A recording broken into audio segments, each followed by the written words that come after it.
কয়েক বছর পেছিয়ে যায়। 21শে জুলাইয়ের মঞ্চ একেবারে ভিক্টোরিয়া হাউসের সামনে, সেখান থেকে ক্যা ক্যা ছিছি বলে একটা স্লোগান বাংলার রাজনীতিতে শোরগোল ফেলে দিয়েছিল। ক্যা অর্থাৎ CAA। আবার আসুন আজকে ঝাড়গ্রামের সেই সভামঞ্চ, মমতা বন্দ্যোপাধ্যায় সেই ছিছি জুড়ে দিলেন NRCর সঙ্গে। এদিকে ইলেকশন কমিশনারকে এক হাতে নিয়ে বললেন তিনি কাঠের পুতুল, তিনি বন্ডেড লেবার, যেভাবে অমিত শাহরা ঘোরান সেভাবে ঘুরে যান। SIR নিয়ে এখন তুঙ্গে তরজা। অন্যদিকে আবার বাঙালি অস্মিতা, হোয়াটস ইন আ নেম কথাটা বলেছিলেন শেক্সপিয়ার, কিন্তু এই নামই এখন সব কিছু। আপনার পরিচয়, আপনার আইডেন্টিটি, সেটাই এখন পলিটিক্সের মূল মন্ত্র। নমস্কার, গুড ইভিনিং, আমি ইলমাস সৈয়দ, ওয়েলকাম টু হাল্লা বল। আজ হাল্লা বলে মমতা বন্দ্যোপাধ্যায় ঠিক যে ভাষায় আক্রমণ করলেন ইলেকশন কমিশন থেকে শুরু করে অমিত শাহকে, তা নিয়ে কথা বলবো ERO এবং AEROদের সাসপেনশন নোটিশ নিয়ে রাজ্যের একেবারে সামনের সারিতে দাঁড়িয়ে মমতা বন্দ্যোপাধ্যায়ের বলা যে আই এম সরি, এটা আমরা মানব না। এবং তার সঙ্গে বাংলা এবং বাঙালির অস্মিতার কথা তো থাকবেই, একই সঙ্গে ডিএ মঞ্চের কথাও হবে, কারণ সুপ্রিম কোর্টের পর্যবেক্ষণ মহাজনের মতো টাকা খাটাচ্ছে রাজ্য, যে টাকা আদতে দেওয়া উচিত সরকারি কর্মচারী। আজ এই নিয়ে আলোচনা হবে। আমাদের সঙ্গে যারা রয়েছেন আসুন আলাপ করে নিই। একেবারে শাসক দলের মুখপাত্র, প্রথমেই পার্থপ্রতিম রায় রয়েছেন আমাদের সঙ্গে। নমস্কার পার্থদা, অনেকদিন পর। অরিজিৎ বক্সি ভারতীয় জনতা পার্টির মুখপাত্র রয়েছেন আমাদের সঙ্গে। শক্তি মৈত্র কংগ্রেসের মুখপাত্র রয়েছেন আমাদের সঙ্গে, এবং অর্জুন সেনগুপ্ত সদস্য সংগ্রামী যৌথ মঞ্চ আমাদের সঙ্গে রয়েছেন। আগামী 1 ঘন্টা টান আলোচনা এনাদের নিয়েই। কিন্তু তার আগে মমতা বন্দ্যোপাধ্যায় ERO এবং ARO তাদের যে সাসপেনশন অর্ডার এবং যে FIR ইলেকশন কমিশন করেছিল, তা নিয়ে আজ মমতা বন্দ্যোপাধ্যায় কি বললেন দেখুন। সরকারি কর্মচারীকে ভয় দেখানো হচ্ছে। কালকে আমার 2জন অফিসারকে নোটিশ পাঠানো হয়েছে, কিনা তাকে সাসপেন্ড করা হলো। আমরা বলি তোমার ইলেকশন এখন ডিক্লেয়ার হয়েছে, কোন আইনের বলে তুমি নোটিশ পাঠিয়ে দিচ্ছ, সাসপেন্ড করছো, আর বলে দিচ্ছ FIR করতে হবে না। আমি কারো কোনো পানিশমেন্ট করতে দেব না। পার্থদাকে দিয়ে শুরু করি। পার্থপ্রতিম রায় তৃণমূল কংগ্রেসের মুখপাত্র আমাদের সঙ্গে রয়েছেন। পার্থদা, যদ্দূর আমি জানি, যখন SIR এই প্রক্রিয়া শুরু হয়, যখন কোনো ERO কিংবা ARO কাজ করতে শুরু করেন, তারা একটা ফর্মে সই করেন এবং সেই ফর্ম মোতাবেক যেদিন থেকে তারা কাজ শুরু করছে সেদিন থেকে, একদম আইনি ভাষায় এই কথা বলা রয়েছে, সেদিন থেকে কিন্তু তারা নির্বাচন কমিশনের আন্ডারে, নির্বাচন কমিশনের লোক। তা নির্বাচন কমিশন নিজেদের লোককে যদি কাজে গাফিলতির দায়ে সাসপেন্ড করে, তাতে রাজ্যের গাত্রদাহ কোথায়? পার্থদা, দেখুন ইলমাস, তুমি কথাটা বলতে গিয়ে খানিকটা ভুল করলে।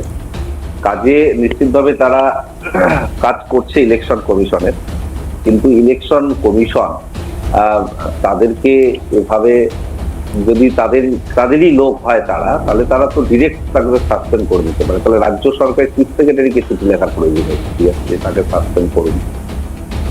তাদের যদি ডিরেক্ট কর্মী হয়ে থাকে তাহলে তো তারা নিজেরাই তাকে পানিশমেন্ট করে দিতে পারে, তাহলে চিফ সেক্রেটারিকে ঘুরিয়ে চিঠি লিখতে হচ্ছে। এখানেই কিন্তু খেলাপিটা রয়েছে, অর্থাৎ তারা রাজ্য সরকারেরই কর্মী, নিশ্চিতভাবে তারা ইলেকশন কমিশনের কাজ করছে। কোথাও যদি ঘুরিয়ে ফেডারেল স্ট্রাকচারটাকে ভেঙে দিয়ে এরকম করে রাজ্য সরকার কর্মীদের উপর আক্রমণ নেমে আসে, রাজ্য সরকারের প্রশাসনিক কর্তা হিসেবে মুখ্যমন্ত্রী মমতা বন্দ্যোপাধ্যায় দায়বদ্ধতার সঙ্গে কর্মীদের পাশে থাকবেন। মমতা বন্দ্যোপাধ্যায় বলেও দিয়েছেন যে তিনি তাদের পাশে থাকবেন। কিন্তু এখানে আমার প্রশ্ন অরিজিৎ বাবুর কাছে, অরিজিৎ বক্সি বিজেপির মুখপাত্র। অরিজিৎ বাবু, একটা সহজ প্রশ্ন, তাহলে কি SIR এ রাজ্যে এসে ধাক্কা খাবে? ঠিক যেমন আপনাদের একাধিক প্রকল্প এ রাজ্যে এসে ধাক্কা খেয়েছে। আমি প্রথমেই বলি যে SIR তো ভারতীয় জনতা পার্টির প্রকল্প নয়, তো কেন্দ্রীয় সরকারের প্রকল্প এখানে এসে ধাক্কা খেয়েছে, এটা ফ্যাক্ট। আয়ুষ্মান যোজনা 5 লাখ টাকার কভারেজ প্রত্যেকটা মানুষের জন্য আমরা চালু করতে পারি, মানে কেন্দ্রীয় সরকার চালু করতে পারিনি মমতা ব্যানার্জির বিরোধিতায়। এরকম বহু প্রকল্পের সুবিধা পশ্চিমবঙ্গবাসী বঞ্চিত রয়েছে। কিন্তু যেটা আপনি বললেন যে SIR, আমার ধারণা ইলেকশন কমিশন যেভাবে আইনসঙ্গতভাবে পদক্ষেপ নিচ্ছে এবং বিহারে আইনসঙ্গতভাবে করে দেখিয়েছে। কেন আমি বারে বারে আইনসঙ্গত কথাটা বলছি? কারণ বিহারের SIR নিয়ে বিহারবাসীর মধ্যে থেকে কেউ সুপ্রিম কোর্টে যাবার আগে তৃণমূলের মহুয়া মৈত্র দৌড়েছিলেন সুপ্রিম কোর্টে এবং তিনি বলে গেছিলেন এসআইআরকে আমি স্টে করতে সুপ্রিম কোর্টে যাচ্ছি। স্টে তো অনেক দূরাস্ত। আজ পর্যন্ত সুপ্রিম কোর্টের যেটা ঘোষিত স্ট্যান্ড সেটা হচ্ছে যে এই এসআইআর এর মধ্যে সুপ্রিম কোর্ট কোনোভাবে এখনো পর্যন্ত ইন্টারভেনশন করতে রাজি নয়, কারণ সেরকম কোনো রকম আইনগত বিচ্যুতি সুপ্রিম কোর্ট এখনো পর্যন্ত দেখতে পায়নি, আর দেখবেই বা কিভাবে। SIR intensive revision, special intensive revision, এটা তো সংবিধানের ম্যান্ডেট, এটা ইলেকশন কমিশনের সাংবিধানিক ডিউটি। 4 রকম রিভিশন ইলেকশন কমিশন করতে পারে, এটা তার মধ্যে চতুর্থতম। এবং এটা এমন নয় যে ভারতবর্ষের রাজনৈতিক ইতিহাসে প্রেক্ষাপটে আজকে প্রথম এসআইআর হয়েছে, এটা তো চতুর্দশতম এসআইআর ছিল। আমি শুধু একটাই কথা বলবো, যে আপনি যে প্রশ্নটা পার্থপ্রতিম দেব বাবুকে করেছিলেন, উনি তো বিধায়ক, কিন্তু উনি কেন এটার উত্তরটা বললেন না বা এড়িয়ে গেলেন আমি বুঝতে পারছি না। একটা মিসকমিউনিকেশন করলেন, নিজেরাই চাইলে করতে পারতো। আমি বিধায়ক সাহেবকে বলবো একটু আইন কানুন নিয়ে একটু পড়াশোনা করুন, তাহলে এই ভুলভ্রান্তিগুলো চলে যাবে। কারণ ইলেকশন কমিশনের 3 রকম পাওয়ার আছে, একটা হচ্ছে অ্যাডভাইজারি পাওয়ার, একটা হচ্ছে সাজেস্টিভ, একটা হচ্ছে অ্যাডমিনিস্ট্রেটিভ পাওয়ার, একটা হচ্ছে অ্যাডভাইজারি পাওয়ার, আর একটা হচ্ছে এক্সিকিউটিভ পাওয়ার। এর মধ্যে ইলেকশন সংক্রান্ত যখন ইলেকশন ঘোষণা হয়ে যায়, যারা ইলেকশন পরিচালনা করেন, পোলিং অফিসার, প্রিসাইডিং অফিসার এবং এটসেট্রা, আমি তালিকা বাড়াচ্ছি না, তাদের উপর তখন অ্যাডমিনিস্ট্রেটিভ পাওয়ার পায়। কিন্তু সারা বছর ইলেকশন সংক্রান্ত যে কোনো কাজে ইলেকশন কমিশন অ্যাডভাইজারি পাওয়ার এনজয় করে, এবং সেই অ্যাডভাইজারি স্বরূপই এই সাসপেনশন এবং এই চিঠি একেবারে এই advice binding upon the state. Mamata Banerjee যদি বিরোধিতা করেন, উনি অসাংবিধানিক কাজ করেন। বেশ, থ্যাংক ইউ। আমি একবার অরিজিৎ বাবুর কাছে যাবো, অরিজিৎ বক্সি, মাফ করবেন, অর্জুন সেনগুপ্তর কাছে যাবো, সদস্য সংগ্রামী যৌথ মঞ্চের। অর্জুন বাবু, আজকে কয়টা চিঠি দেখাবো, একটু স্ক্রিনে চিঠিগুলো আনবো। একেবারে WBCS অর্গানাইজেশন, অর্থাৎ দুটি সরকারি সংগঠন, ইউনিয়ন, তারা চিঠি দিয়েছে সিএসকে, চিফ সেক্রেটারিকে চিঠি দিয়েছে। সেই চিঠিতে বলা হচ্ছে এইআরওদের যে সাসপেনশন, প্লিজ তার বিরুদ্ধে দাঁড়ান, তাদের সঙ্গে দাঁড়ান, request for standing in favour of the employees. এবার এখানে আমি একটা প্রশ্ন আপনাকে করতে চাই। আপনারাও রাজ্য সরকারি কর্মচারী, আপনাদের মধ্যে থেকেই কেউ কেউ কোনো সময় এআরও হন, ইলেকশনে কাজ করেন। আজকে আপনারা সুপ্রিম কোর্টে লড়ছেন ডিএর জন্য, নিজের হকের ডিএর জন্য, কিন্তু যখন ইলেকশন কমিশন এই এরকম 4 জন, 2জন ইআরও, 2জন এইআরওকে সাসপেনশনের জন্য, এফআইআরের জন্য বক্তব্য রাখছেন, এমন চিঠি পাঠাচ্ছেন, আজকে আপনাদের স্ট্যান্ড? দেখুন, সরকারি কর্মচারী হিসাবে আমি এটা বলতে পারি যে সরকারি কর্মচারীরা যখন নির্বাচনের কাজে তারা নিযুক্ত হন নির্বাচন কমিশন দ্বারা, এবং বিশেষত এবছরে যে এসআইআর হচ্ছে, সেখানে কিন্তু রাজনৈতিক দলগুলোর একটা প্রভাব তাদের ওপর থাকে। ঠিক। এবং সেক্ষেত্রে আমি জানি না যে রাজনৈতিক দলের প্রভাবেই তারা কিছু করেছেন নাকি তারা করতে বাধ্য হয়েছেন। ফলত সরকারি কর্মচারীদের ঘাড়ে বন্দুক রেখে সে প্রশাসন, সে ইসি হোক বা রাজ্য সরকারি হোক, অনেক কিছুই করিয়ে নেন যেগুলি সরকারি কর্মচারীরা তাদের নিজেদের ইচ্ছায় করেন না, করতে বাধ্য হয়ে যায়। এখানে অর্জুনবাবু একটা খুব সহজ প্রশ্ন করেছিলাম, একটা সহজ সোজাসুজি উত্তর চাইছি আপনার কাছে। 2টো চিঠি দেখালাম আপনাকে, সেই 2টো চিঠি একেবারে সরকারি সংগঠন, যাকে আমরা ইউনিয়ন বলে থাকি, সেই ইউনিয়নের তরফে সিএস এর কাছে দেওয়া হয়েছে। আপনি এই চিঠিগুলোর সপক্ষে না বিপক্ষে?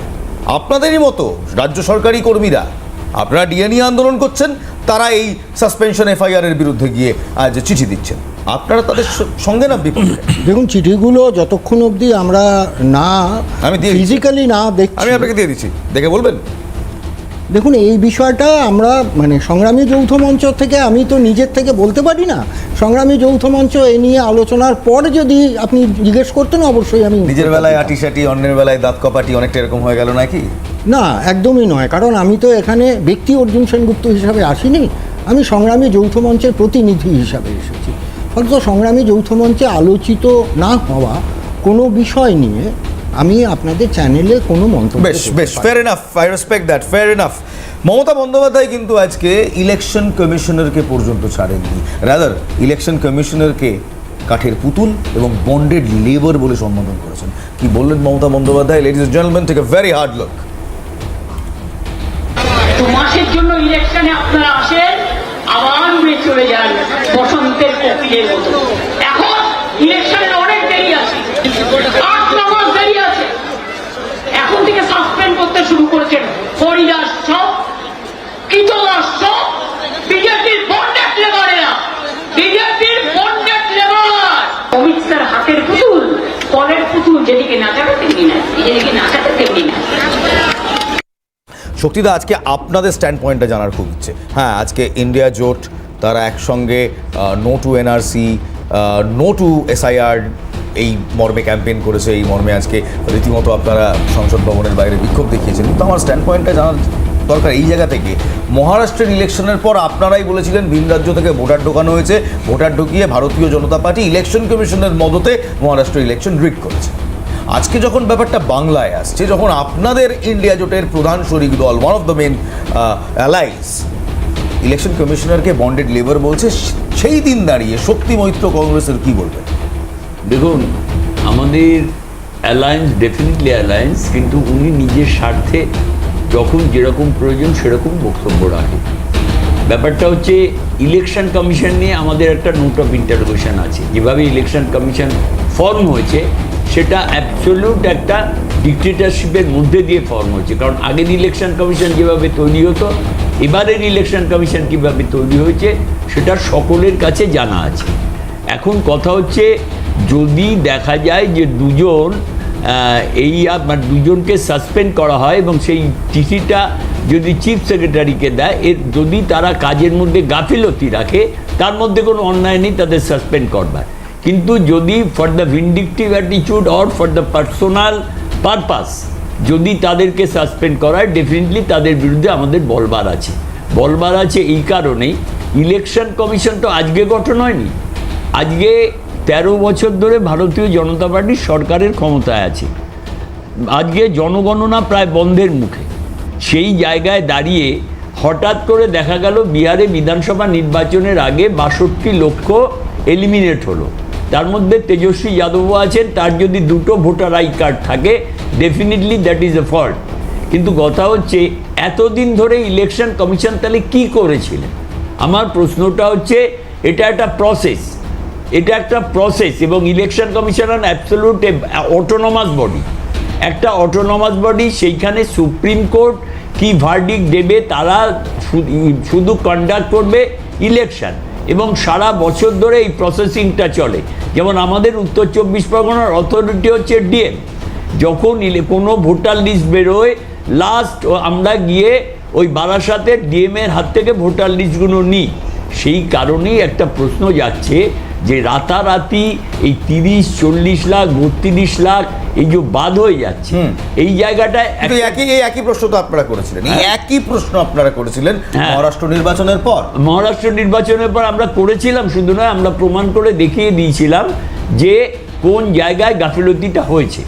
সেটা আমরা কিন্তু মুখে বলিনি, আর প্রমাণ তো ইলেকশন কমিশনও দিচ্ছে, এবং সেটাই দেখাবো। এবং ফেক ভোটার কার্ড নিয়ে শক্তিদা, প্লিজ, মনোলগ নয় শক্তিদা, প্লিজ মনোলগ নয়, you have to allow others. শক্তিদা, অনেক ডিবেট করেছি আমি আপনি একসঙ্গে, বাট প্লিজ মনোলগ নয়। Congress needs to understand one thing. কংগ্রেসকে একটা জিনিস বুঝতে হবে, যে যখন কংগ্রেস কোনো অভিযোগ করে এবং কংগ্রেস তার প্রমাণ দেয়, উল্টো তরফ থেকেও যদি কোনো অভিযোগ হয় এবং তার প্রমাণ যদি ইলেকশন কমিশন নিজে দেয়, সেটাকেও তো কংগ্রেসকে একটু দেখতে হবে, ডেফিনেটলি। এবং সেখান থেকেই তো আমার প্রশ্ন, যে আজকে যখন election commission fake voter card নিয়ে বলছে যে ভুতুড়ে ভোটারদের নামেও ভোটার কার্ড হচ্ছে, ডেফিনেটলি এমন 300 ভুতুড়ে ভোটার শুধুমাত্র রাজারহাট গোপালপুর এলাকায় পাওয়া গিয়েছে। এইটা যদি পাওয়া যায়, তাদেরকে যদি প্রমাণ হয় তারা ভুতুড়ে ভোটার এবং তারা অনুপ্রবেশকারী বা যেখানকারী হোক, তাদেরকে অবিলম্বে, ইলেকশন কমিশন বলছে, সিইও দফতর বলছে, সারা রাজ্যে প্রায় 1.5 লক্ষ ভুতুড়ে ভোটার, সারা রাজ্যে 1.5 লক্ষ ভুতুড়ে ভোটার তারা বলছে, সেটাকে তাদেরকে প্রমাণ দিতে হবে। এই তো তারা প্রমাণ দিচ্ছে। কমিশন বলছে যে কমিশনের কাছে যে নথিভুক্ত ঠিকানা রয়েছে, সেই ঠিকানায় ভোটার কার্ড পাঠানোর পর দেখা যাচ্ছে সেই ভোটারের কিংবা সেই ব্যক্তির কোনো অস্তিত্বই নেই। এখানে আমি খুব একটা স্ট্রেট উত্তর দিই, সবার যে নিজের বাড়ি থাকে, পার্মানেন্ট অ্যাড্রেস থাকে, তা নয়। কিন্তু এটা মাথায় রাখতে হবে। বহু লোক ভাড়াটে, প্রবাবলি ভাড়াটে হলেও, আই এম শিওর যদি ভাড়াটেও কেউ হয়, সেই সময় এটা তার দায়িত্ব, ডেফিনেটলি, যে আমি আমার ঠিকানা পরিবর্তন করলাম, এক্স্যাক্টলি, এটা নির্বাচন কমিশনকে জানিয়ে দেওয়া উচিত। এটা হচ্ছে নর্মস। 1.5 লক্ষ ভোটার, তাদের কোনো অস্তিত্বই নেই। আমি এখানে একবার অরিজিৎ বাবুকে নিয়ে আসবো। অরিজিৎ বক্সী বিজেপির মুখপাত্র, তা এই পন্থাই এবার কংগ্রেসের বক্তব্য হচ্ছে এই পন্থা আপনারা করেছিলেন, আপনারা নিয়েছিলেন মহারাষ্ট্রতে, এই পন্থা বাংলায় আসছে, তারা বলছে হয়তো তারা সেখানে পার্মানেন্ট অ্যাড্রেসে নেই। তারা বলছে, কংগ্রেস বলছে যে আমরা তো প্রমাণ করে দিয়েছিলাম মহারাষ্ট্র তো ঠিক এইভাবেই রিগিং হয়েছে, তা সেটা কি আপনারা মানছেন? দেখুন, এই ধরনের স্ট্যান্ড নেওয়াকেই বলা হয় সুবিধাবাদী রাজনীতি। না প্রথমে স্যার মানছেন কি কংগ্রেস যে অভিযোগটা করছে যে আমরা প্রমাণ নিয়ে নিয়েছি? কিসের প্রমাণ? মহারাষ্ট্রের প্রমাণ দেওয়ার Yes. কথা বলছেন না পশ্চিমবঙ্গের প্রমাণ দেওয়ার মহারাষ্ট্রের কথা বলছেন? তাহলে প্রথমে মানতে হয় মহারাষ্ট্রে এইভাবে ভোট হয়েছে। তাহলে আমি হ্যাঁ ঠিক বুঝতে পেরেছি, মহারাষ্ট্রের কথা যদি বলেন তাহলে কি আমি ধরে নেব যে শক্তিদা এটাই বলতে চাইলেন যে এই যে এন্টায়ার যে প্রসেসটা, ভুতুরে হোক, ডেড হোক, মাইগ্রেটেড হোক, শিফটেড হোক, এই যে নন এক্সিস্টিং ভোটার আইডেন্টিফাই কার্ডের যে প্রসেসটা, তার মধ্যে দুটো এন্টিটি সম্পূর্ণভাবে জড়িয়ে থাকে, ইলেকশন কমিশন আর সমস্ত পলিটিক্যাল পার্টি। কিভাবে? বিএলও ইলেকশন কমিশনের, Yes. বিএলএ সব পার্টির। তাহলে মানে মহারাষ্ট্রে যখন বুথ লেভেল সার্ভে হয়েছিল বা এডিশন ডিলিশন হয়েছিল, ওনার বিএলএরা ঘুমিয়েছিলেন? বিএলএরা কি কেউ কমপ্লেন করেছিলেন? কারণ আমাদের একটা Fair উপায় enough, রয়েছে, fair point, এটা ছোট্ট করে বিএলএ দিয়ে দেবো। কালেকটিভ কমপ্লেন্ট একেবারে। ইসিআই মান্যতা দিতে বাধ্য, এবং সেটা নিয়ে যদি একেবারে দলটা না- good evening ladies and gentleman, আপনারা দেখছেন হাল্লা বোল, আমি এলমাজ রশি আপনাদের সঙ্গে। পার্থপ্রতিম রায় তৃণমূল কংগ্রেসের মুখপাত্র, পরের প্রশ্ন তার দিকে। ইলেকশন কমিশন কিংবা সিইওর দপ্তর বলছে এই রাজ্যে প্রায় 1.5 লক্ষ ভুয়ো ভোটার রয়েছে। তারা একদম প্রমাণস্বরূপ বলছে ভোটার আইডি কার্ড পাঠিয়েছি, হদিশই পাওয়া যায়নি এদের। শুধুমাত্র রাজারহাট গোপালপুর এলাকায় 300 ভুতুড়ে ভোটার, ফেক ভোটার্স। এই এত ফেক ভোটার এই রাজ্যে আছে, আপনি as a parliamentarian, as politician চান না যে এই ফেক ভোটার, এই ভুতুরে ভোটারদের নাম বাদ যাক? নিশ্চিতভাবে দেখুন, মৃত voter, double voter identity card আছে, এই ধরনের বিষয়গুলো নিরন্তর প্রক্রিয়ার মধ্যে ডিলিশন হয়, এটা নতুন কিছু বিষয় নয়। সারা বছর ধরে ইলেকশন কমিশনের এই কাজগুলো চলতে থাকে। স্পেশাল ইন্টেনসিভ রিভিশন, সেটা নিয়েও আপত্তি নেই। আপত্তি আমাদের পার্টিকুলার কয়েকটি জায়গায়, যে ডকুমেন্টেশন গুলো চাওয়া হচ্ছে সেই জায়গাগুলোতে আমরা আপত্তি করছি। নির্বাচন কমিশন বলেছে 98% মানুষকে অতিরিক্ত কোনো ডকুমেন্টসের প্রয়োজনীয়তা নেই, কিন্তু যে 4টি ডকুমেন্টস মানুষের কাছে সব থেকে বেশি রয়েছে, আধার কার্ড, প্রায় 134 কোটি ভারতবর্ষের মানুষের কাছে আধার কার্ড, রেশন কার্ড, একটা বড় অংশের মানুষের কাছে রেশন কার্ড রয়েছে, মনরেগার কার্ড রয়েছে এবং এপিক কার্ড রয়েছে, কিন্তু সেটাকে বৈধতা ধরা হচ্ছে না। এই জায়গায় আমাদের আপত্তি। মানে এখানে পাত্র একটা কথা না বললেই নয়, এই রাজ্য থেকে এতগুলো মিনি ফ্যাক্টরি পাওয়া গেছে ভুয়ো আধার কার্ড, ভুয়ো ভোটার কার্ড, ভুয়ো রেশন কার্ডের।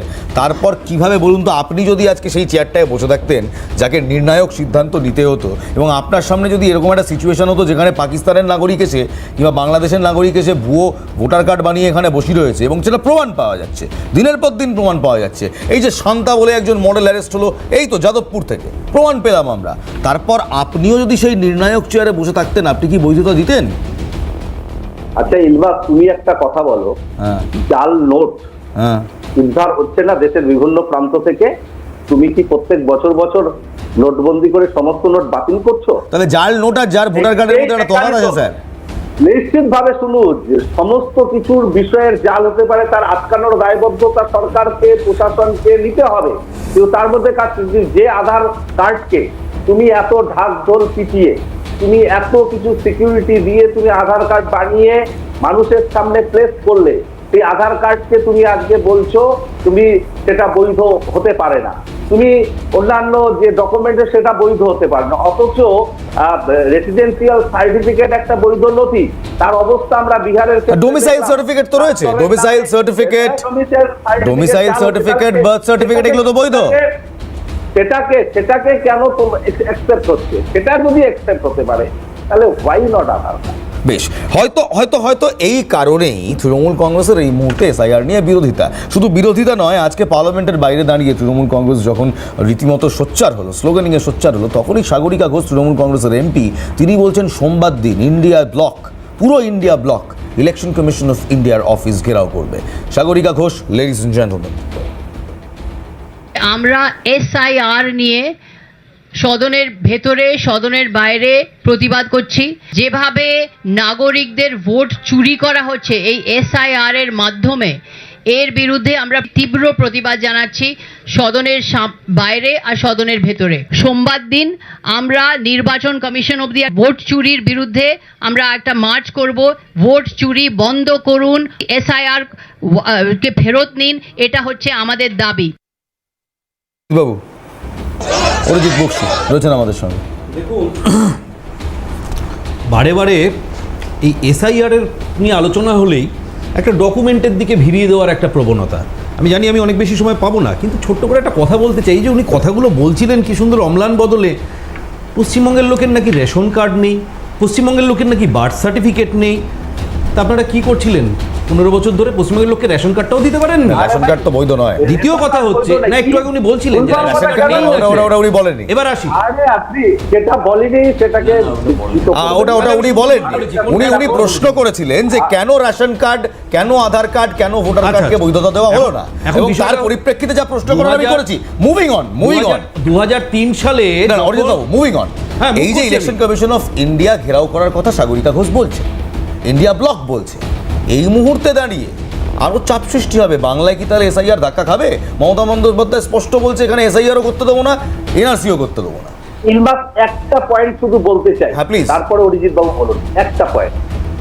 গত 8ই মার্চ এই 2025-এ নির্বাচন কমিশন বলেছিলেন যে ভোটার এপিক কার্ডের সঙ্গে আধার কার্ডের সংযুক্তিকরণের কথা, আপনাদের যদি সকলের মনে থাকে।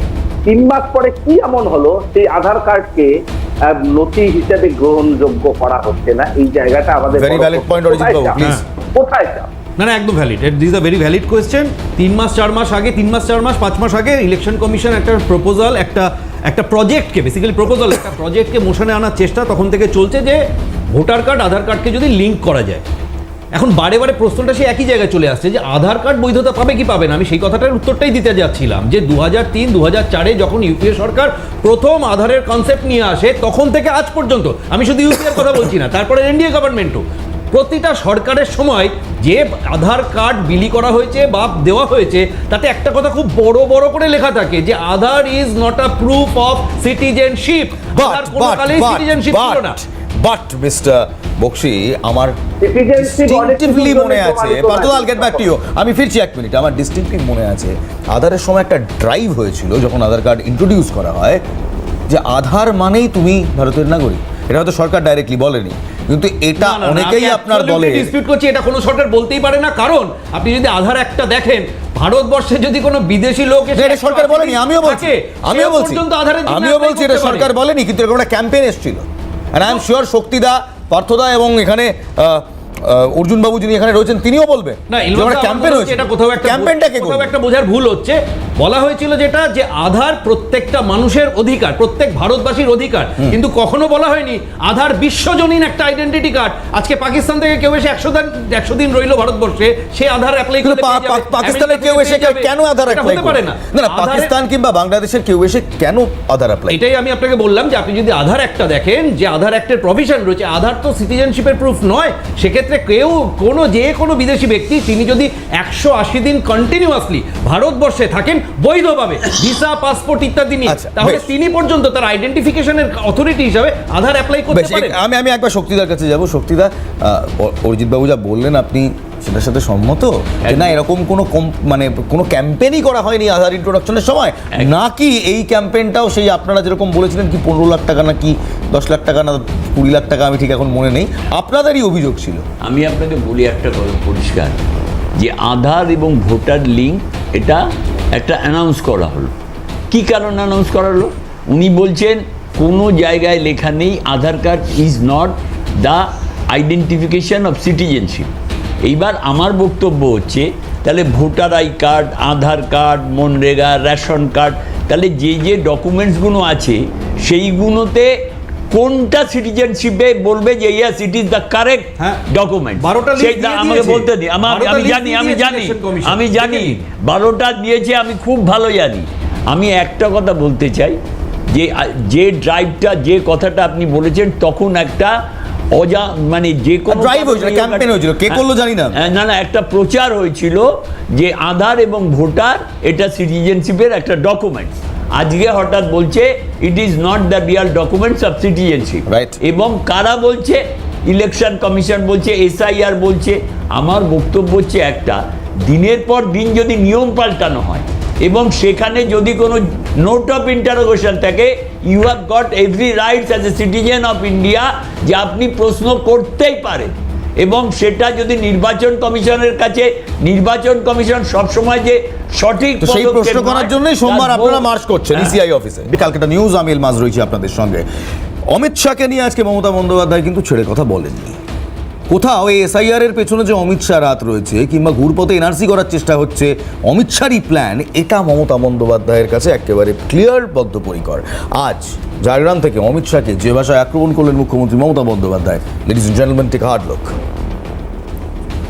নিজেকে মনে করেন উনি যা বলেন তাই হবে। কে ভাই তোমরা? প্রতারণা করে তো জিতে এসেছো, মনে আছে? সিঙ্গেল মেজরিটি পাওনি, হঠাৎ করে ভোট বাড়িয়ে দিয়েছিলে 20%, 12 থেকে 20%। ইলেকশন কমিশনের সাহায্যে ও হোম মিনিস্টার অমিত শাহ আমাকে গ্রেফতার করো, যদি আমি মিথ্যে কথা বলি। তোমার বার্থ সার্টিফিকেট কোথায়? তোমার বাবা মার বার্থ সার্টিফিকেট দেখাও। পার্টি মিটিং করে বলেছে, কি বলেছে? এছাড়া করেंगे, বলেছি দাদা, বলেছি। हम करेंगे, हम दिखा देंगे। বল তুমি ক্যাচ করা করবে। আমি জানি না আপনারা হয়তো কথাটা শুনলেন, আমাদের যারা রাজনৈতিক গেস্ট রয়েছে তারাও হয়তো কথাটা শুনলো, কিন্তু পার্থদা একটা প্রশ্ন খুব করতে ইচ্ছে করছে। ইদানিং আর মমতা বন্দ্যোপাধ্যায় নরেন্দ্র মোদীকে আক্রমণ করেন না, সমস্ত আক্রমণ অমিত শাহর দিকে। কেন এই ইকুয়েশন শিফটটা কেন? দেখুন, সাম্প্রতিক সময়ে আমাদের ভারতবর্ষের বুকে যে ঘটনাগুলো ঘটছে তার বেশ খানিকটা স্বরাষ্ট্র মন্ত্রকের দায়বদ্ধতা করে। পেহেলগামের এই যে জঙ্গি হানায় যে ইন্টেলিজেন্স ফেইলার বা এই যে অনুপ্রবেশ যে ইস্যু নিয়ে এত কথা বলছে, যে এত বিদেশিরা কিভাবে ঢুকছে, তার দায়বদ্ধতা স্বরাষ্ট্র মন্ত্রকের উপর বর্তায়।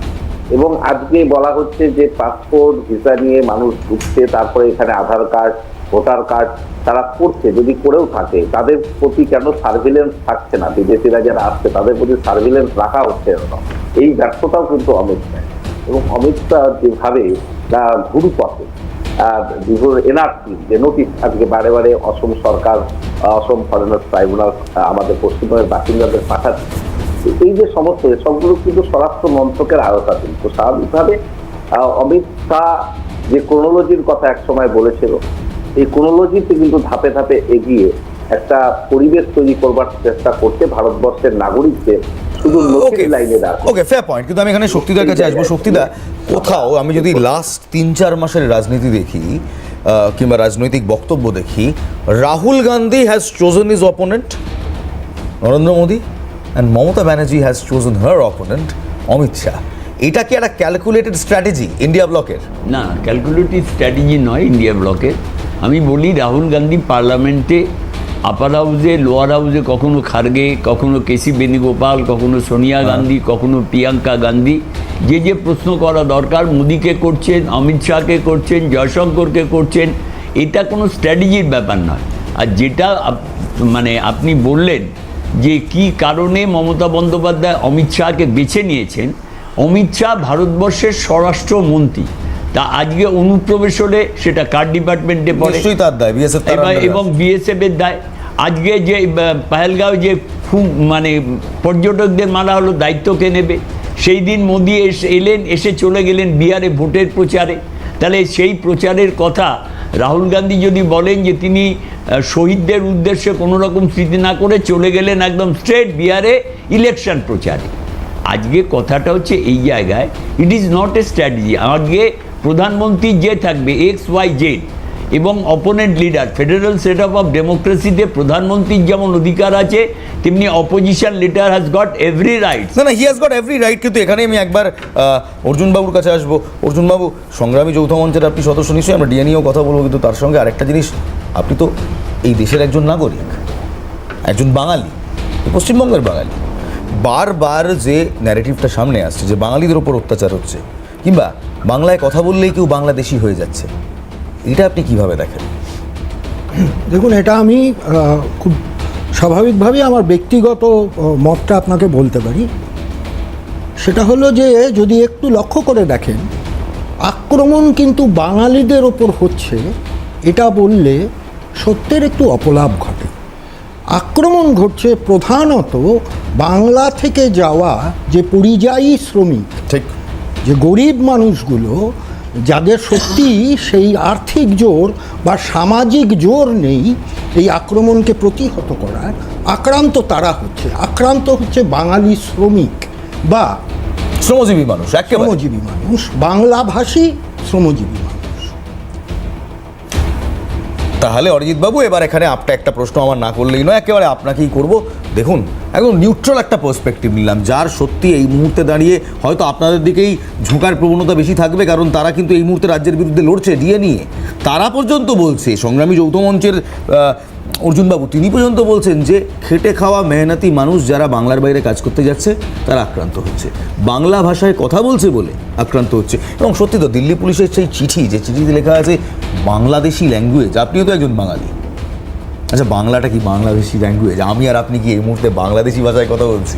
নিশ্চয়ই নয়। কিংবা যেখানে অমিত মালব্য, আপনারই দলের একজন সোশ্যাল মিডিয়ার সর্বেসর্বা, তিনি বলছেন বাংলা কোনো ল্যাঙ্গুয়েজই নয়, স্বীকৃতিই দিচ্ছেন না। বেশ মানে ইটস হার্টফুল। আপনি নিজে এরপর দুঃখ পাননি বাঙালি হিসেবে? দেখুন, অর্ধসত্যকে বলা হয় মানে অসত্যের থেকেও খারাপ, রাইট। আপনার কাছে যদি এই বাংলাদেশি, আমার কাছে রয়েছে, আমাকে একটু বার করতে হবে, গতদিনেই এটার উপর ছিল, আমি মনে করেই বলছি, বার করতে সময় চলে যাবে বলে। প্রথম দুটো জিনিস, নাম্বার ওয়ান দিল্লি পুলিশের একটা মেমো, এটা একটা ডিপার্টমেন্টাল মেমো। নাম্বার দুই, তার উপর বঙ্গভবনকে পাঠানো একটা চিঠি, তাতে বলা হয়েছে বাংলাদেশি ল্যাঙ্গুয়েজের কিছু নথিপত্র পাওয়া গিয়েছে, প্লিজ বঙ্গভবন থেকে লোক পাঠান ট্রান্সলেশনের জন্য। এই ওখানে যদি আপনি একটা দেখতেন, ওখানে একটা কথা লিখেছে, আমি তো বলবো উল্টোভাবে বলবো যে দিল্লি পুলিশ বাঙালিকে মর্যাদা দিয়েছে। কেন? আমি গতদিনে আপনার এখানেই আমি একটা কথা বলেছিলাম, যিনি তৃণমূলের মুখপাত্র ছিলেন ওনাকে জিজ্ঞাসা করেছিলাম যে আমি বাংলায় দুটো কথা বলবো, তার মানেটা আমায় বুঝিয়ে দিন। মেকুরে হুরুম খাইয়া হক্কইর করছে। দাদা এটা ডায়ালেক্ট, ডায়ালেক্ট, এটা dialect, there is a difference between dialect and আমিও language. এটাই বলছি, আমাকে শেষ করতে দিন। দিল্লি পুলিশ বলেছিল যে 8 জন বাংলাদেশি ন্যাশনাল বলে যাদের অ্যাপ্রিহেন্ড করা হচ্ছে, তাদের কাছ থেকে যে ডকুমেন্টগুলো পাওয়া গেছে, সেই ডকুমেন্টের বর্ণোদ্ধার করার জন্য বাংলাদেশি ডায়ালেক্টে প্রফিশিয়েন্ট, আপনি ল্যাঙ্গুয়েজটা পড়ুন, আমি আগের দিন পড়ে শুনিয়েছিলাম, বাংলাদেশি ডায়ালেক্ট শব্দ ছিল না, বাংলাদেশি ল্যাঙ্গুয়েজে প্রফিশিয়েন্ট এরকম কোনো ইন্টারপ্রেটার বা কোনো ট্রান্সলেটর নেই। এখানেই তো আমার প্রশ্ন, যদি এটা পশ্চিমবঙ্গের সাধারণ বাংলা ভাষা হতো, তার জন্য ইন্টারপ্রেটার খুঁজে স্যার এখানেই তো আমার প্রশ্ন। নাম্বার ওয়ান, বঙ্গভবনের মানুষ গিয়ে নিশ্চয়ই চিটাগংয়ের ভাষা অনুবাদ করবে না? ঠিক কথা, ঠিক কথা, সিলেটের ভাষা অনুবাদ করবে না? ঠিক কথা। তাহলে তো আপনাকে হাই কমিশনার অফ বাংলাদেশকে গিয়ে চিঠি লিখতে হয় যে ভাই আপনি পাঠান। নাগাল্যান্ডে বঙ্গভবনে কি করবে? নাগাল্যান্ডে 3 রকমের ল্যাঙ্গুয়েজ চলে। নাগাল্যান্ড ইজ পার্ট অফ আমি ইন্ডিয়া। বলছি নাগাল্যান্ডে Nagaland is part of India. 3 রকম ল্যাঙ্গুয়েজ চলে। যদি কোন রকম না মিস ইন্টারপ্রেট করবেন না, Nagaland is part of India না, মানে উদাহরণ দিচ্ছি, আমি একটা উদাহরণ দিচ্ছি। যদি আপনার হাতে একটা নাগাল্যান্ডের কোন একটা ভাষার লেখা ডকুমেন্ট আসে, দেখা যাচ্ছে সেটা পাঠোদ্ধার করা দরকার, আপনি কোন ভবনে পাঠাবেন? একেবারে ল্যাঙ্গুয়েজ নাগাল্যান্ডে কিন্তু স্যার আমার কথা, বাংলাদেশের সাথে পশ্চিমবঙ্গ ঐতিহাসিকভাবে যুক্ত ছিল। যে ধরনের ল্যাঙ্গুয়েজগুলো ওখানে ডকুমেন্টে পাওয়া গেছে, সেটা that was connected to Bangla language, কিন্তু পশ্চিমবঙ্গে বা ভারতে যে বাংলা ভাষা ব্যবহার করা হয় তার সাথে মিল ছিল না। তাই স্বাভাবিকভাবে বঙ্গভবনে তার রিসোর্সটাকে খোঁজার চেষ্টা হয়েছে। আমি আপনার এই যুক্তি কিছুটা হলেও মানলেও কিন্তু আমি একটা জিনিস বুঝতে পারছি না যে বাংলাদেশ তৈরির 50 বছরের পর, মানে 50 বছরের ওপর হয়ে গিয়েছে বাংলাদেশ তৈরি, তারপরও যদি আপনি এখনো ভাবেন বাংলাদেশি ডায়ালেক্ট উদ্ধার করার জন্য বঙ্গভবনে চিঠি বানাতে হবে। কোথায় পাঠাতো ব্যাপারটা না, অল্টারনেটিভ কোথায়? দিল্লি নিতে পাঠাতো, দিল্লি পার্থপ্রতিম রায় কোথায় তাহলে চিঠিটা পাঠাতো? দ্বিতীয় কথা, ডায়ালেক্ট ছিল বাংলাদেশি, সেই কারণে চিঠি পাঠানো হয়েছে, আপনারা ন্যারেটিভ ঘুরিয়ে দিয়েছেন। পার্থপ্রতিম রায়, প্রথমত সেই চিঠিতে বাংলাদেশি ভাষা এই কথাটা উল্লেখ করে বাংলা ভাষার অপমান হয়েছে। আর অরিজিৎ বাবু নতুন করে বাংলা ভাষাকে আবার অপমান করলেন যে ওয়াই বঙ্গভবনে বাংলাদেশি ভাষা সেখানে পাঠানো হচ্ছে। ওখানে কি কোনো বাংলাদেশি থাকে? বাংলাদেশ হাই কমিশনে তাহলে পাঠাতে না। সব থেকে মজার কথা হলো, আপনি অরিজিৎ বাবুকেও বলবো, ইলমাসকেও বলবো, ডায়ালেক্ট বলে এখন আর কোনো বিষয় নেই, সবকিছুকেই ভাষা বলা হয়। ডায়ালেক্ট শব্দ এটা উঠে গেছে। এখন যেটাই আমরা ভাব প্রকাশে কথা বলি সেটা ভাষা, সেটার নাম যে কারণে হোক। এখন যেটা বললেন ওই যে উনি একটি উদাহরণ দিলেন, দুটো শব্দবন্ধ যে এই ভাষার মানে বলে দাও, প্রত্যেক 15 কিলোমিটার অন্তর অন্তর ঠিক। ভাষার বিভিন্ন পরিবর্তন হয়। ঠিক কথা, অমিত মাল্যবজিও ঠিক এটাই বলেছেন। যে লিখিত ভাষা সেটা বাংলা ভাষা, বাংলা ভাষাটা Use হয়, সেটা পশ্চিমবঙ্গের বাংলা ভাষা নয়। অরিজিৎ বাবু একটু পার্থদার কথাটা শুনে নিই, একটু পার্থদার কথাটা শুনে নিই। কোনো ভাষা নেই, আন্তর্জাতিক স্তরেও বাংলাদেশি ভাষা বলে কোনো ভাষার কথা উল্লেখ নেই। আমরা যে 3,500 ভাষা ভারতবর্ষের মানুষ বিভিন্ন জায়গায় বলে, 22টি ভাষা তার মধ্যে স্বীকৃত, কোথাও বাংলাদেশি ভাষা বা আপনি সারা ওই 8 জনকে বিশ্বে তাহলে personally যত ভাষায় চেনেন যে মানুষ তারা কি কথা ভাষা বলে, বলেছিল? কোনো আপনি ভাষা dialect বাংলাদেশি জানেন? ভাষা না। না, তাহলে ভাষার আপনি নাম 8 জনকে বাংলা, personally চেনেন সেই এবং বাংলা আপনি ভাষা জানেন যে তারা সেদের কোন ডায়ালেক্টে কি ল্যাঙ্গুয়েজে কথা বলেছিল, তাই তো? আপনি পার্সোনালি জানেন, তাহলে আপনি ডকুমেন্টগুলো পার্সোনালি পড়েছিলেন এবং আপনি জানেন ওখানে কি লেখা রয়েছে। দিল্লি পুলিশ পাঠোদ্ধার করতে পারেনি, ধরে নিলাম বঙ্গভবনের প্রফেশনাল ইন্টারপ্রেটারও উদ্ধার করতে পারেনি, আপনি জানেন তাহলে। আপনি বলছেন কেন যে কোনো ভাষা নেই? বাংলাদেশে বহু রকমের বাংলা চলে, আপনি সবকিছুকেই বাঙালির ভাষা, পশ্চিমবঙ্গের বাঙালির ভাষা বলবেন নাকি? গোটা বাংলাদেশটাকে কি আপনারা পশ্চিমবঙ্গের মধ্যে কনসিডার করেন? কলকাতার মানুষ অদ্ভুত কথা বলছেন। বাঁকুড়ার মানুষ যে ভাষায় কথা বলে, কলকাতার মানুষ সে ভাষায় কথা বলে না। সেগুলো সবই বোধগম্য, সেগুলো সবই বোধগম্য। আমি আপনাকে একটা প্রশ্ন করেছিলাম, বলুন মেকুড়ে হুরুন ভাইয়া হত্যা করছে, মানে আপনি বলতে পারবেন না, কারণ আপনি সিলেটি ভাষা জানেন না, কারণ আপনি চাটগাইয়া ভাষা জানেন না, আপনি জানবেন না, সেটাই স্বাভাবিক। আচ্ছা, আমি একটু আপনাদের থামাচ্ছি। লিস্টে নাম উঠিয়ে এখন বাংলাদেশি ভাষা এখন নীতির কথা বলছে, অপমান করছেন আপনারা। কেউ অপমান করেনি, আপনারা। স্যার অরিজিৎ বাবু এটা কি ইন্টারোগেট হচ্ছে নাকি? তুই ঐন্থিনে কিনে কিনলি কোন দেশের ভাষা? তুই ঐন্থিনে কিনে কিনলি? তো পরিষ্কার বুঝতে পারছি তুমি ওখানে কেন গেলে। এটাই তো কোথাকার ভাষা? এটাই ডায়ালেক্ট, কোথাকার ভাষা? বাংলা। আমরা তো কোথাকার? ডিসপিউট করছি না। কোথাকার? Most probably Purulia. বাঁকুড়ার দিকের হবে বা পুরুলিয়ার ভাষা। হতে পারে। এবার আমি আর আপনি বলবো, আপনি ওখানে কেন গেলেন? ঠিক কথা। তুমি ওখানে কেন গেলে? ঠিক। পুরুলিয়াতে গেলে এই ভাষাটা চেঞ্জ হয়ে যায়, বাঁকুড়াতে গেলে এই ভাষাটা চেঞ্জ হয়ে যায়, অক্ষর change হয় না। মেদিনীপুরে গেলে এই ভাষাটা চেঞ্জ হয়ে যায়। হতেই পারে। সেইখান হতেই থেকে পারে। যদি ডায়ালেক্টেরই সমস্যা ছিল, তাহলে কি আপনি বলবেন পুরুলিয়ার বাংলা, বাঁকুড়ার বাংলা না? আপনি বলবেন বাংলা। আর বাংলাদেশি ভাষা বলে কোন ভাষাকে আপনি বোঝাতে চাইছেন সেটাও যেমন ক্লিয়ার হলো না, তেমন পার্থদার যুক্তিতেও প্রশ্নটা তো এটাই ছিল যে এখনো language- ক্লিয়ার হলো না। একটা কোন ভাষা বাংলার কোন ভাষা বাংলাদেশ এই নিয়ে আলোচনা হচ্ছিল, কিন্তু কে বাঙালি কে বাংলাদেশি আলোচনাটা ব্রাত্য থেকে যেতে পারে না।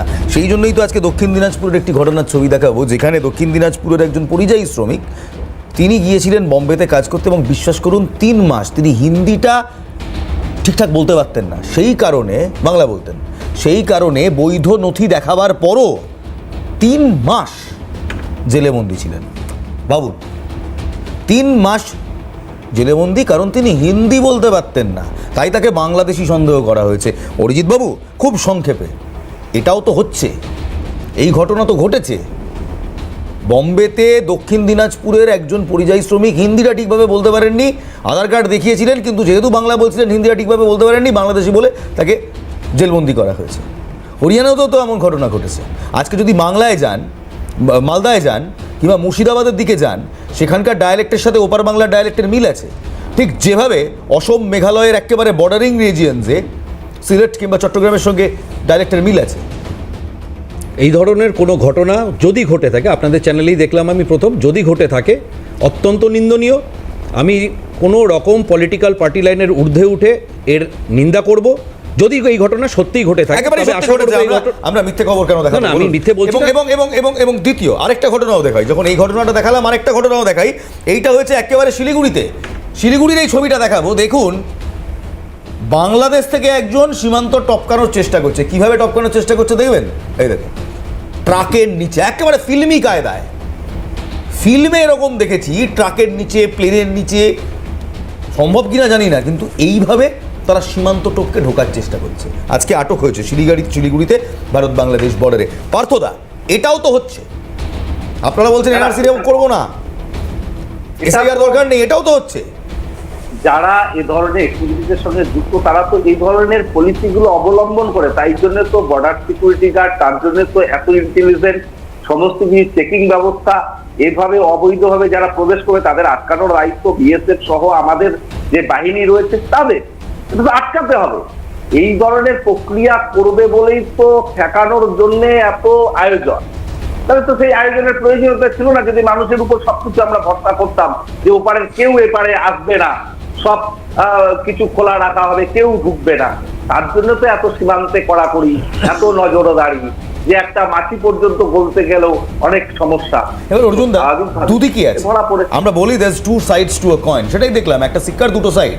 একদিকে দেখলাম সত্যি একজন বাঙালিকে বাংলাদেশি বলে হেনস্থা করা হলো, আবার একদিকে দেখলাম সত্যি বাংলাদেশ থেকে বাংলায় এসে টপকানোর চেষ্টা করলো, তাকে আটকানো গেছে। এই সময় কি কেন্দ্র রাজ্য দর কষাকষি টানা উচিত? এসআইআর হবে হবে না এই নিয়ে দ্বন্দ্ব থাকা উচিত, নাকি ফেডারেল স্ট্রাকচারে এই দুটো এন্টিটিকে একসাথে এসে এই সমস্যাটাকে প্রথমে অ্যাকনোলেজ করা উচিত এবং তারপর সলভ করা উচিত? দেখুন, বর্ডারে যে ইনফিলট্রেশন ঘটছে বলছেন, সে দায়িত্ব তো অবশ্যই বিএসএফেরই থাকে আটকানোর। তবে এটাও আমরা খুব ভালো করেই জানি যে বিভিন্ন রাজনৈতিক দল যারা যখন ক্ষমতায় থাকেন তারা নিজেদের ভোট ব্যাংক বাড়ানোর জন্য এ ধরনের কাজ করে থাকেন। তবে সেক্ষেত্রে প্রশাসনিক পদক্ষেপ তো নেওয়াটা প্রয়োজনীয়। প্রশাসনিক পদক্ষেপ নেওয়াটা প্রয়োজনীয়। দায় বর্তাচ্ছে আপনাদের ওপর শক্তিটা, যে আপনারা এই সমস্যাটার সমাধান করেননি এত বছর রাজত্ব করার পর। ভারতীয় জনতা পার্টি এটা ইনহেরিট করে তারাও যে সমস্যাটার সমাধান করেছে এমন নয়, শুধু দায় ঠেলাঠেলি চলছে। আচ্ছা, বাঙালি আপনাদের দায় ঠেলাঠেলির জন্য কেন মরবে বলুন তো? 100 বার। বাঙালি আমার প্রথম জন্মে যে শব্দে আমি মা বলে ডেকেছি, আমার জাতীয় সঙ্গীত জনগণমন, সেই জায়গায় দাঁড়িয়ে আজকে যেভাবে হরিয়ানা, যেভাবে দিল্লির একটা বস্তিতে গিয়ে যেভাবে বাঙালি পরিযায়ী শ্রমিকদের প্রায় 30 থেকে 35 লক্ষ পরিযায়ী শ্রমিক, মুর্শিদাবাদ, উত্তর 24 পরগনা, মালদা, তারা কেউ মাল্টিস্টোরেড বিল্ডিংয়ের কাজে যায়, তারা একদম প্রান্তিক মানুষ। তা আমার জাত্যাভিমান যেখানে আঘাত হবে সেখানে রাজনীতি কোথায়? একেবারেই, যেখানে আমার বাঙালি স্বার্থ আঘাত হবে সেখানে রাজনীতি কেন? সেখানে রাজনীতির দরকার নেই। শুনুন, একটা কথা আছে জানেন, রাজায় রাজায় যুদ্ধ হয়, উলু খাগড়ার পান যায়। উলু খাগড়ার পান যায়। বোড়েরা সবার আগে স্যাক্রিফাইসড হয়, কিন্তু একটা বোড়ে যদি কোনোভাবে দাবার বোর্ড এ প্রান্ত থেকে ও প্রান্ত চলে যায়, তখন সেই বোড়ে কী হয়ে যায় জানেন? সেই বড়ি তখন দাবার সবচেয়ে পাওয়ারফুল পিসটা হয়ে যায়। কুইন্স গ্যাম্বিট বলে, queen's gambit. The actual power, ladies and gentleman, resides with you. 5 বছরে একবার যখন সেই বোতামটা টিপতে যান, গণতন্ত্র, এই দেশের সংবিধান আপনাকে সেই পাওয়ারটা দেয়। আপনি শেষ কথা, কারণ গণতন্ত্রে সব সময় জনতার হাতেই শেষ চাবিকাঠি। ভালো থাকবেন, ভালো রাখবেন। জয় হিন্দ।